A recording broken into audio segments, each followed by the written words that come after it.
Mariati dalam acara kuliah umum secara hybrid dan live dari studio Immersive MNP. Dan sebelum kita mulai, untuk adik-adik mahasiswa, audiens yang hadir dipersilakan untuk absensi di room chat yang telah disediakan agar mendapatkan e-sertifikat. Dan e-sertifikat akan disampaikan by email, ya. Oke, lanjut lagi. Tema kita masih di update supply chain dan procurement di era digital di sektor hulu migas. Baik, masih dengan Pak Ibong nih, Pak Ibong. Pak Ibong tadi segitu riskannya SCM ini ya. Kemudian kita bicara ke digital kan. Bagaimana penerapan digital di sektor hulu migas ini, Pak? Apakah sangat membantu tadi dengan high risk tersebut dan kendala-kendala yang ada di situ, Pak? To be big, actually it's scary because you cannot flexible ya kalau jadi besar dan itu mammoth gitu. Digital is the answer to it, gitu ya. Jadi otherwise kamu nggak akan bisa fleksibel.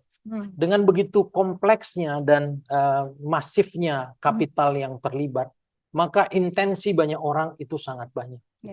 Kepentingan banyak orang sangat banyak. Para pelaku industri, para vendor, kontraktor yang ingin mendapatkan pekerjaan itu sangat besar. Karena memang you talk about hundred of trillion rupiah, gitu ya. Jadi itu sesuatu bukan hanya kontraktor dalam negeri, kontraktor luar negeri pun tertarik gitu ya. Karena di mana ada gula di situ ada semut gitu. Nah, the answer to that adalah digitalisasi.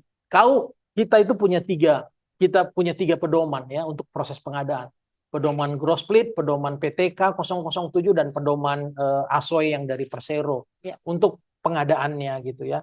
Nah, di dalam proses pengadaan itu kita harus membuat sebuah sistem di mana itu robust, di mana itu bisa diikuti oleh vendor. Kita menerapkan aplikasi yang bisa digunakan banyak orang. Jadi dan aplikasi itu harus kita pastikan robust sekali. Ini slide ini menceritakan the whole run prosesnya ya di procurement. Next slide, saya bicara langsung ke sistemnya. Nah, ini digitalization-nya.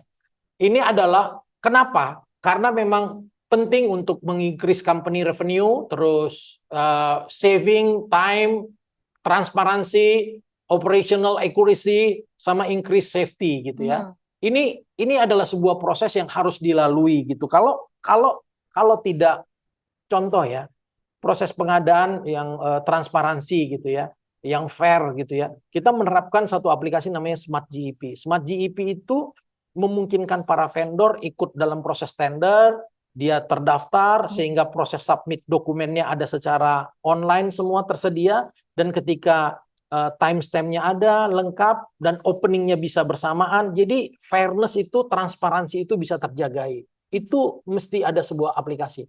Memang challenge-nya adalah ketika kita harus melakukan sosialisasi. Tapi itu harus kita lakukan. Karena to be big, dan ini semua berasal dari banyak K3S. Yang ada di Pertamina ini kan tadinya berasal dari K3S. K3S ada Chevron, ada Total, ada BP gitu kan. Nyatu menjadi SHU sekarang ini.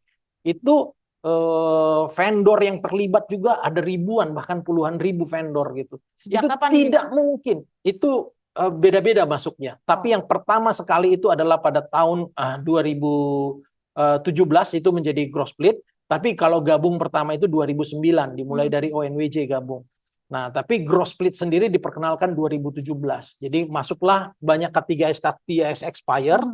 Kemudian itu diperkenalkan dengan gross split. Nah, itu tidak mungkin kita bisa layani dengan manual. Apalagi dengan COVID kemarin sangat dipaksa untuk kita semua online. Gitu. Nah, proses itu harus semakin robust, harus semakin canggih, dan di internal pun kita buat semuanya proses secara online. Karena otherwise tidak bisa lagi, tidak memungkinkan. Jumlah pegawainya pun sudah semakin shrinking karena matrix lifting cost itu hanya bisa berkurang kalau faktor pembaginya berkurang gitu ya. Jadi number of employee per production-nya kan kita harus tetap jaga. Karena otherwise kita nggak akan bisa compete dengan oil and gas company yang lain. Ini sudah terintegrasi ya. Gimana Pak Tito? Ada satu hal yang menarik ini, tapi mungkin akan kita harus bahas di sesi jeda. Tapi sebelum kita jeda, satu yang menarik begini, mungkin ke Pak Ibong dulu ya. Tadi memang betul, di Pertamina itu kan ada yang wilayah hulunya gross split, ada yang PSC. Ada yang merupakan original daripada Pertamina, memang Pertamina punya, ada yang berupa karena perusahaan asing yang expired kontraknya, kata Pak Iwang tadi ya, kemudian diserahkan ke Pertamina. Ada yang bekas Chevron, ada yang bekas Total, ada yang bekas Vaiko, ya, ada yang bekas BP. Saya pernah tahu Pak di situ bahwa memang sistem procurement-nya pun ya, quote unquote ya, orang manusia kan ada korps ya. Ini kan gabungan korps. Total Prancis, Chevron Amerika, BP Eropa, Amerika gitu ya. Jadi semua mengatakan bahwa let's do it my way is the best. Nah ini nanti kita mau ke Pak Imbong nih. Pak Imbong kan koordinator di SHU-nya ini. Tadi beliau memang, saya tahu ini gimana orkestranya kan. Lalu kemudian Pak Imbong bilang let's digital di awal orkestra kan. Nanti kita, tapi kita masih break dulu kayaknya. Ya.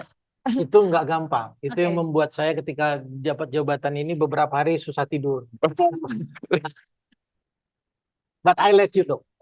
Ya, ini lanjut atau kita jeda saja dulu Pak? Ya. Kita saksikan setelah ini.